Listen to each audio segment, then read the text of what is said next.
Welcome to Getting Real with Real Estate with Danielle Kempf and Jim Kempf, St. Louis's favorite father-daughter real estate team. Your source of real estate information in the greater St. Louis area. All right, welcome to the podcast. Hello, hellos. It's a good day to be here. Hello, America. Hello, America. And our friends in Europe. And a few parts of Europe. Right yep. on. Right on. All right, well, so we've been talking a little bit on the last couple podcasts about rental properties. Yep. So we're going to continue that little segment today. Mm-hmm. We're going to talk a little bit more, get into the weeds on how to evaluate. Yeah. Like the different ways to evaluate it. Yep, that kind of thing. So we'll try not to throw too many numbers at you guys or whatever, but just some kind of concept strategies, whatever, how people look at what's a good rental versus a bad rental. Yep. So but first we always have to start off. Yeah, we have a joke. We have a joke. Okay. What's the joke today? Then this is for you. For me? This is for you. Yeah. Why did the landlord put his money in the freezer? Freezer. I don't know. He wanted cold hard cash.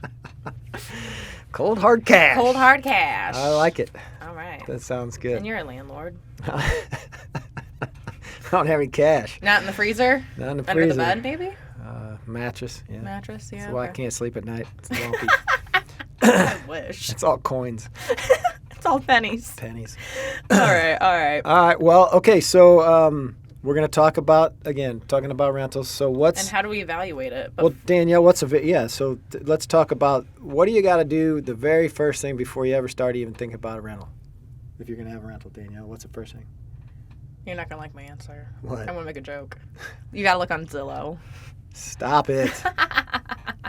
No, but you kind of do. You got to do your homework first before you kind of determine the area. So that's what I thought you said. Do your homework. Do your homework was the answer I was supposed to give. But I thought it'd be a little funnier to throw in the Z word. Right. But no, something I never told you to do growing up. I mean, you might have told me it just went in one ear and out the other. Of course. But anyway, you got to do your homework. You got to figure out what rental prices are going for in the area. So, online's probably the easiest place for everyone to start. You got forrent.com, Zillow.com, apartments.com. There's even some rentals that you can find on Facebook Marketplace. That's where I looked when I was personally looking for rentals, or even just driving around. You see a sign that says for rent, give them a call. You don't have to say you're a landlord. Just give them a call and say, hey, that's what I saw your sign on 123 Main Street. I was just curious at how much it was renting for. Yep. Okay, cool. Thank you. That's probably that's as good as any, really, because then the other thing you can do there is just have a conversation with the folks. Yeah. How what's your experience like? Have you been a landlord for a while? How's that building? Yeah. How's it perform for you? That kind of stuff. Very true. You can always pick their brain a little bit. I mean, a lot of landlords don't. Most of them. We talked about this on the last podcast. Most of them are mom and pops. Right? Yeah. Really. Wasn't it like 80%? It is way up there. I don't remember for sure, but it was up there. Yeah. But a lot of them will share some experiences with you. So if you're nice, they'll be nice. Yeah. So I mean, don't ever hesitate to do that. But just that's pick up the phone and call them. Mm-hmm. That is and then while Danielle said about while you're looking online, right? You got to look at the quality of the finish of the property, right? How nicely is it decorated? How nicely is it renovated? Yard, curb appeal. Yeah. Is neighborhood. Well, I was going for the interior of the property more, but okay. You're right. Is it dated? Gotcha. Is it got old kitchens, old flooring, that type of stuff, or is it all brand new renovations and all gray and white, right? So fair enough. But that's important because you have to know when you decide to buy a property, right? Mm-hmm. So let's say you decided you want to buy 3-bedroom, 2-bath house, right? Okay. That's what you want to focus on to rent. You got to know what they're going to rent for. Yeah. Right? Or else how can you buy something and you have no idea what you're going to get out of it? Yeah, you got to. Then you might say I'll rent it for $1,000, but your mortgage might be what, $1,500 a month? How are you going to make up that difference? Yeah, right. You're not a very good investor if you're doing that. That's you might be a good landlord, you're not a very good investor, we'll say. Right. So that's very important. So yeah, I think that's a good part. Do your homework. Do your homework. Make sure. A lot of people think, hey, just call your real estate agent and they can tell you the rental rates in the market. You don't know every house in St. Louis. Some people, yeah, I mean, we know a little bit, of course. Everybody does some, but you really got to do your own homework as a landlord. You can't just. And you got to also determine our definition of a good neighborhood might be different than your definition of a good neighborhood, and that's gonna come into play. And we tell people that all the time. Yeah. It's like, I want a good neighborhood. I want a good school district. I want a good deal. Well, if you're looking for a deal, you got to define you got to define those things. Yeah. But the other, you mentioned a good property, good neighborhood. What makes that, right? So there's, you can look at properties, and this is kind of, I think, more done in what you'll find commercial properties where they rank them A, B, C, D, right? Like just like A, when you were back in grade school, A student, right? Your best quality, good quality. Yeah, average quality. A C is average or maybe marginal, and then a D is, right, I better introduce you to my eviction attorney if you're buying that kind of property, right? Nice So one. A, B, C's, and D's, right? So if you want to be in them yourself. if it's a neighborhood you think is, that you think is good, it's a better quality neighborhood, has probably just higher quality tenants, right? That are probably going to pay it. Their rents are going to be stronger. Yeah. But the price of the home's going to be higher. Yep. You got to understand that too, right? There's a risk reward. Yes. It's just like buying the stock market, right? If you buy a blue chip stock like.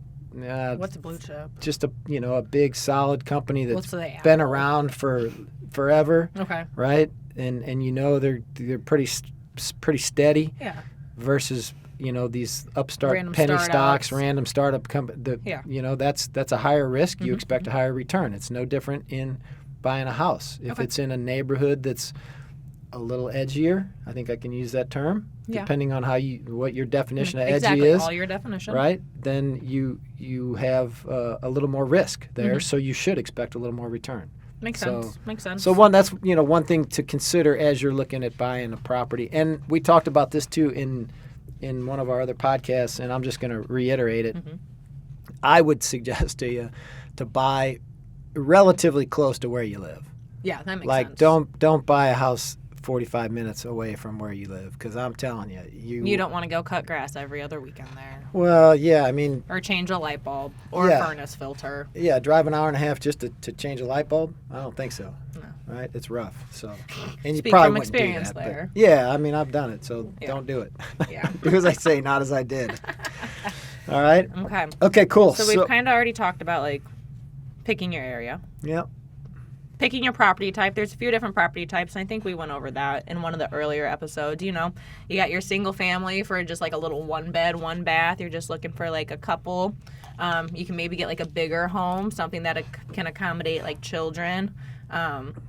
Maybe you're getting like a duplex for family, that sort of thing, the bigger investment property. So you kind of also have to figure out your property type, and that's going to help you figuring out your homework on what kind of property you want, the different prices of them, different aspects of it all. Yeah, I would agree with that. Yeah. Yeah, I mean, I personally, if I was starting over and doing it again, I'd look to a multifamily. Honestly. And if you're my age, buy a multifamily. You can get a conventional loan because you're going to be living in one side of it, maybe even FHA too. Possibly. You live in one side of it, have some other tenants help you pay rent. Then once you're ready to move, just rent your unit out and booyah, first rental property. Yep, there you go. Okay, so we're going to start off with, again, we're going to go into kind of how to evaluate, right? Yep. So if you're out looking at you see a house and it's listed once for you've already X picked amount your of money. area and everything. Yeah, so so let's just say, well, here, the first one I'm just going to throw out there is what I call it the 1% rule. Yeah. I don't know if this is, I don't know who made that up, if I made it up or I just heard it or whatever. It's but online. Is it online? It's okay, online. good. Everything's online. It must be true. Yeah, I put it there. But so 1% rule is a pretty simple formula, right? You take the monthly rent and you divide it by the sale price of the home, and that should equal 1%. If you if you can get 1% or higher, especially in today's market, I'll tell you right now, buy it because it's a deal. Right, that's a pretty good deal. Well, again, depending on all your other factors like your quality of property, yeah. but yeah, you can get closer to a 1% rule if you're in like the higher the risk, the higher the return, the lower the. I don't know how to say that.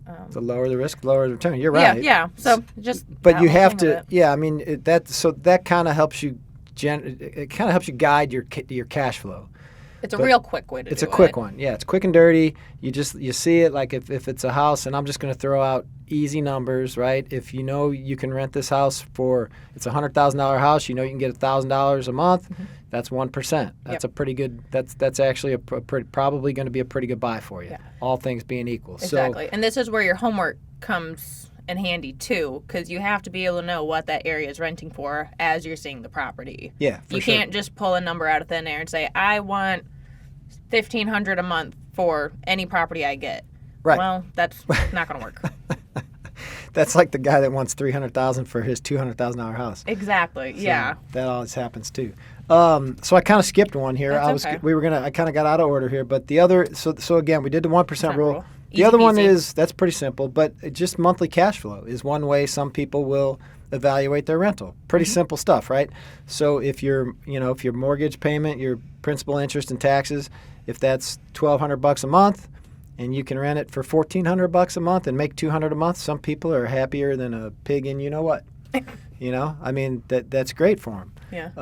Some people are hey, they got to make $500 a month or they can't do the deal. Yep. And either way, I'm not the one that tells you which one's good or bad. No. Right? That's got to be a kind of a personal decision, what you're comfortable with. What I will share with you. I was going to throw something on. You go Oh, first. go ahead. No, what you were go. Going to share? Well, I was just going to say that whenever you're talking about this, you with your cash flow, you got to kind of keep in mind repairs. Yeah, that's what I was going to throw in. Because if probably. you say like that example, like if you're getting $200 a month, that's fine and dandy until you need a new water heater. And then how many months of $200, like how many months of reserves do you need for that water heater? Yeah. 2 years maybe? A year? Yeah, if A a water year? heater, call it $1,500 a month, and you're making $200. That's 7.5 months of your profit down the drain right there, right? Yeah, so you kind of got to think about that. So yeah, and then think about too, right? When that tenant leaves, which they always do at some point, right? And you were getting $1,000 a month, you still got to pay the bank, right? But if you're now short that $1,000 a month, you're still making that mortgage payment. That eats up a lot of your $200 a month, right? Exactly. Real quickly, right? So that's 5 months for 5 months of reserves for 1 month of vacancy. Yeah, so keep that in mind. So when you're evaluating your cash flow, you got to be comfortable with the number that you're generating, right? Yes. And you got to be able to squirrel away some money for repairs and things of that nature to keep yourself. Now, if you just if you got a ton of cold hard cash in the freezer and it doesn't matter to you, right? Then exactly. it's okay. Or like we said, I think in our last podcast, if you just want to pocket that $200 a month in like your personal account, but you have enough cash reserves like on your own side of the bank that like, oh, I can buy a water heater if needed. Then you just pull from that and you just pay yourself back. Right. That's all fine and dandy. You just have to know you just have to make sure you have those reserves available.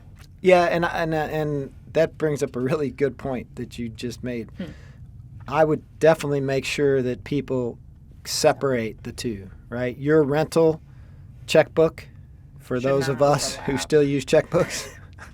Account, we'll say. Your bank rental account, right, should be totally separate from any personal accounts. Would agree. I just think that's the way to go. I mean, this is a business, folks. Yeah. I mean, really is what it is. It's your side hustle, whatever you call it. Maybe down the road you want to do it all the time, full time, but and grow into that. But I would definitely just keep those things separate. Okay. Yeah. Right. That's just advice. Keep things simple. Keep things real simple. Yeah, because I mean, you like you said, you may still have to come in your own money sometimes, periodically, if you get in a situation, but keep those accounts separate. Yeah, for sure. Okay. I think is good advice. All right, so let's get back at it. Another way to evaluate. You want to talk about the cash on cash return? Yeah. Okay. So that's a simple one too. I think it's pretty simple, right? So you're basically just looking there at your annual rental income, right? So if it's $1,000 a month, that's $12,000 a year, right? And just divide that by the price of the house. Perfect. So if you have a again, I'm just making up numbers because they're simple. If that $1,000 a month is $12,000 a year, if the house costs $100,000, that's a 12% cash on cash return. If you can find numbers like that, that's probably, again, I think that's probably pretty good. But good luck. But I'm just throwing out some simple numbers. And this is kind of where I think you can you have to kind of look at the quality of the property and the areas that you're in too, to kind of guide you a little bit there and see what you're used to, because again, there's that risk reward thing that is just like, that's a law, if you will, right? That just happens. Anything that you do that has, the higher the risk, the higher the reward. Yeah. So if you're getting these outrageous, if you're getting higher returns, you're probably in a higher risk situation, right? It's just that's the way it is. Yeah, yeah. So keep in mind, right, because you can get a 16, 17, 18% return, cash on cash return, but do you want to deal with the headaches?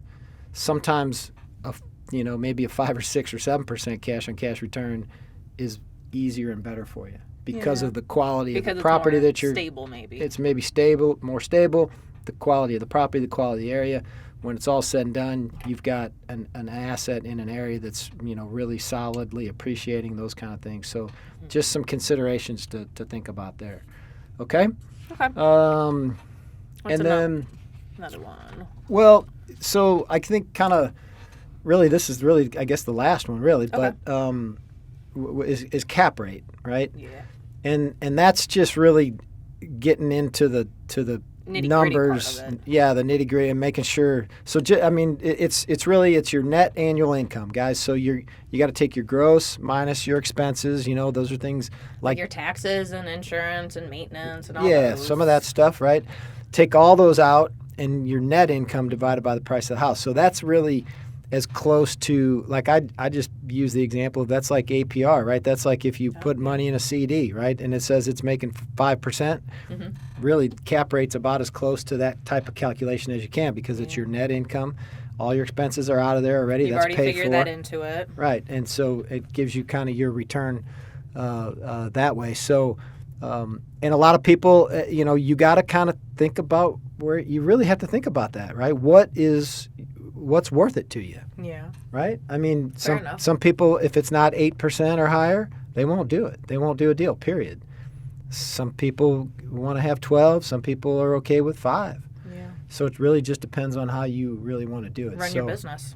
Yeah, good. There's just different ways it's to a run business. your business. Yeah, right. It's your business, your decision. Yeah. But it's a good way of doing it. So that one gets into a little bit more nitty-gritty calculations. Sometimes you have to do some Would you say this is estimations. kind of like the order we just did these, like, kind of like how people should evaluate? It's like, oh, well, if it checks the 1% rule or the cash on cash, and then, like, get into the cap rate? Or That's a good question, I think you can screen like them the out pretty. earlier You can screen them out. Those are faster and quicker. those are faster, easier ones type thing. And then once you kind of are more interested and, like, really have an property that sparks your interest, and you can kind of do that cap rate. I think that's probably actually a pretty good idea. Because then you have, like, a real good idea. I don't know. Yeah. I was just asking. No, I think that's really probably a good idea. In the last couple of years, we've that 1% rule back. That's hard.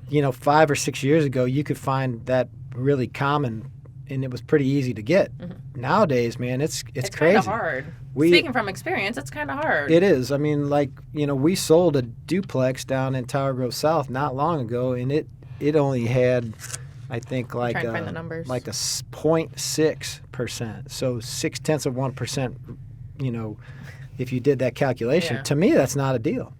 No, right? I would agree with you. But I will say this too, that property has appreciated over the last several years. So whoever bought it has had some good capital appreciation. Yeah. So, and it also depends on, like, your situation. Going back to that to begin with, like, if you're buying it and, like, you already own your home and this is maybe just, like, a different way to invest for you, or if this is, like, your first property overall, like me, I'd like to buy a duplex. Yeah. Sometimes those numbers don't fully make sense. You might be having to pay a little bit more than your tenant does. But, like, over time, that might equal out. That tenant's helping you pay the building down. So, you're right about that. It's and I think that gets back to a little bit. Real estate in general is subjective to a large degree anyway. Yeah, yeah. What you like and what I like might be two different things. Or what I put more value in, like a garage or a carport or something, you might be like, I'm happy with on-street parking, whatever it may be. Right. So differences of opinion, but that can, that really all comes down to dollars when you really get into the weeds about it. So, anyway, and I'll say one more thing just before we wrap on up. Like, right. As much as you would love to say, like, I need X amount rent each month, you can't determine the price of it. The market really determines like your rental price. You don't, That's a good point. Yeah, like you would love to say like, oh, my house is the best on the block and I'll get this, but you kind of can't always do that. I would love to say I could sell my house for $400,000, but I know I can't. $1 million. Yeah, right, yeah. So I mean, it's You can't just pick a number. You got to do all your really homework good point. into before you determine the price of it. Yep, keep yourself out of trouble. Mm-hmm. You don't. The one thing I can tell you, one thing you don't want to do. Yeah, you don't want to be this guy. Oh. But the one thing you don't want to do is buy your first rental property, and then find out it's a loser, right? Find out the hard way. Find out that you have to help make payments to cover the mortgage. Yeah, then you're really screwed. So be careful. If it's something that if you have questions, give yeah, us a call. If that's it's where I was something going, you yeah. want to explore further, if you have a property in mind, if you just want to get started in it. yeah, any we'd of love it. to have a conversation. Yeah. We do this stuff a lot, and we'd love to help you try to find that first one or 10th second one or whatever. Yeah, grow your portfolio. Yeah, It's a good way to get rich in the long run, folks. Exactly. So, yeah. Anything So else? stay tuned. We're going to have maybe 1 or 2 more podcasts about rentals here. We're going to get a mortgage advisor in to talk about different ways Some to finance financing. That's a good one. your rental portfolio. Yep. So stay tuned for that one. We're excited about it. Absolutely. Sounds good. Perfect. Awesome. Signing off for today. See you later. Bye. Bye. You've been listening to Getting Real with Real Estate with the Kempf team. Have questions about real estate or something you'd like to discuss? Contact the Kempf team at 314-336-1926 or visit our Facebook page at facebook.com/the Kempf team. Don't want to miss any episodes? Follow us on your favorite podcast app or YouTube. The Kempf team. Real, honest real estate.